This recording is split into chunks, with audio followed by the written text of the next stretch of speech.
When you hear about a pilgrimage to a holy city in the Middle East, you might think about Mecca in Saudi Arabia, or maybe Jerusalem, which has holy sites for three major world religions: the Western Wall for Jews, the Dome of the Rock for Muslims, and the Church of the Holy Sepulchre for Christians, among others. But when I studied abroad in Jerusalem last semester, I visited two additional holy cities that don't get quite as much attention: Akko and Haifa. Located on the coast near the border with Lebanon, these are the holiest cities for the Baha'i Faith. The Baha'i Faith is a relatively recent monotheistic religion. Like other Abrahamic religions, they believe in one God, but they also believe in the oneness of all humanity and the oneness of all religions. And this last part is a key teaching, that God's will for humanity is revealed in a series of manifestations of God, God's messengers who continuously enter history to communicate God's will. And these messengers span religions, so Buddha, Krishna, Zoroaster, Jesus, Muhammad, Abraham.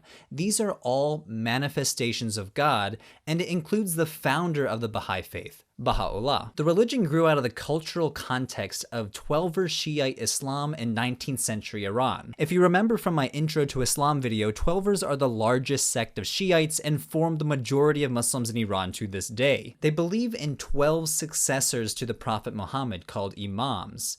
And according to tradition, the 12th Imam, Muhammad al-Mahdi, disappeared in the 9th century and is prophesied to return again at the end of time. This messianic expectation helped spark the Baha'i Faith in the mid-19th century. One sect of the Twelvers thought that the 12th Imam would return in 1844, and it just so happened in that same year that a Persian merchant by the name of Sayyid Ali Muhammad declared himself to be a messenger of God and took the name the Bab, which means gate in Arabic.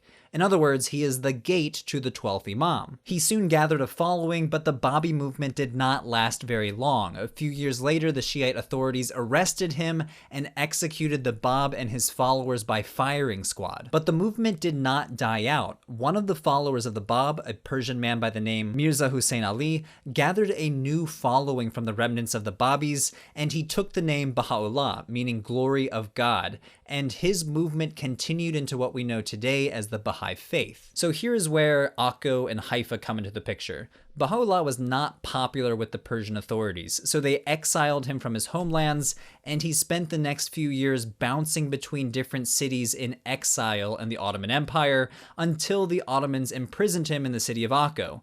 Here he spent the rest of his life teaching and writing tons of books until he died in 1892. Today, Akko and Haifa are pilgrimage sites for Baha'is worldwide, and the cities are considered the heart of the Baha'i Faith. The shrine of Baha'u'llah, where he is buried, is located in Akko, and Baha'is turn toward this shrine during prayer.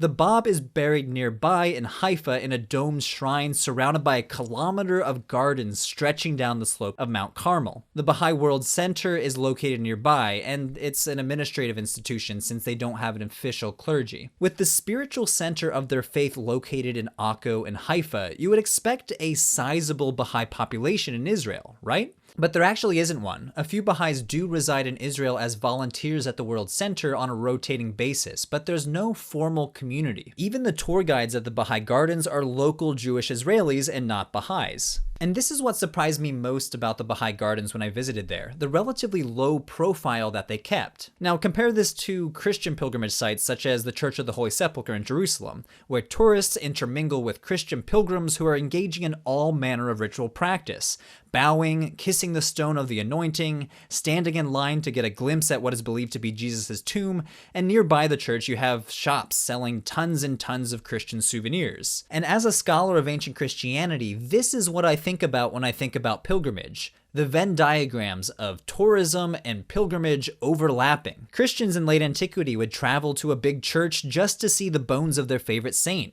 and a whole industry would pop up selling stuff like tokens with little pictures of Saint Simeon on it. But at the Baha'i Gardens, I didn't see any ritual practice.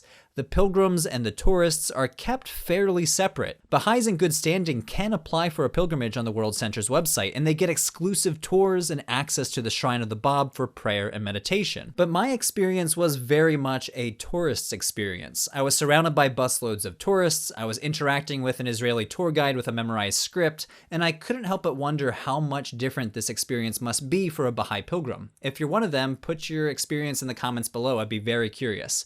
But for the rest of us, Plus, what do you see as the difference between tourism and pilgrimage? Are they one and the same, or are there key differences? Put your thoughts in the comments below, and as always, thanks for watching.